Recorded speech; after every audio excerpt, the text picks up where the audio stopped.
இன்றே டவுன்லோட் செய்து உங்கள் ஃபேவரட் ஷோக்களை என்ஜாய் பண்ணுங்க. என்னால அவ்வளவு ஈஸியா இதை விட முடியாது. உள்ளுக்குள்ள குத்திக்கிட்டே இருக்கு.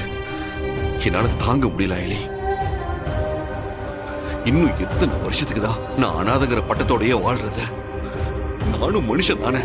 நான் வாழ்றதுக்கு ஒரு அர்த்தம் வேணும்ல. இப்படி நான் யாருன்னு தெரிஞ்சும் தெரியாம வாழ்றதுக்கு பதிலா அப்படி செத்தே போயிடலாம். சிவா, என்ன பேசுறீங்க நீங்க? இன்னொரு தடவை இப்படி எல்லாம் பேசாதீங்க சொல்லிட்டேன். என்ன வேற என்ன பண்ண சொல்ற அயலி? நான் வாழ்ந்து அப்படி என்ன பண்ண போறேன்னு சொல்லு. நீங்க போயிட்டா மட்டும் நீங்க அனாதை இல்லைன்னு சொல்லி மாத்தி பேச போறாங்களா? இல்லதா, ஆனா அவங்க கண்ணு முன்னாடி நான் இல்லாம இருப்பேன்ல. வேண்டாதவங்களுக்காக உங்களை விரும்பினவங்களை விட்டுட்டு போக போறீங்களா? வாழ்க்கையில எதுவுமே இல்லாம இருக்கிறதுக்காக சாகணும்னு சொல்றீங்களே, அப்படின்னா நான் எப்போ செத்துருக்கணும். நம்மள அவமானப்படுத்துறவங்க முன்னாடி நம்ம வாழ்ந்து காட்டணும் சிவா. உங்களை அனாதன் தானே சொன்னாங்க. அவங்களே ஏண்டா இப்படி பேசணும்னு நினைக்கிற அளவுக்கு நீங்க வாழ்ந்து காட்டணும். இன்னைக்கு உங்களை வெறுத்தவங்க எல்லாம் நாளைக்கு உங்களை தேடி வரணும். உங்களுக்கு அப்ப அவங்க வேணுமா வேண்டாமான்னு நீங்க தான் முடிவெடுக்கணும். இது எல்லாமே கண்டிப்பா நடக்கும்.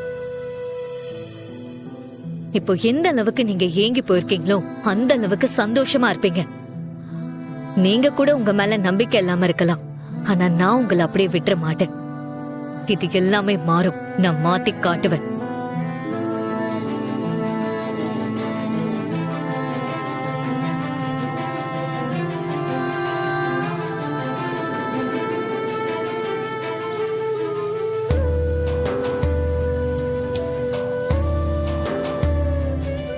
என் பையன் என் கண்ணு முன்னாடியே இவ்ளோ வேதனையை அனுபவிச்சுக்கிட்டு இருக்கானே.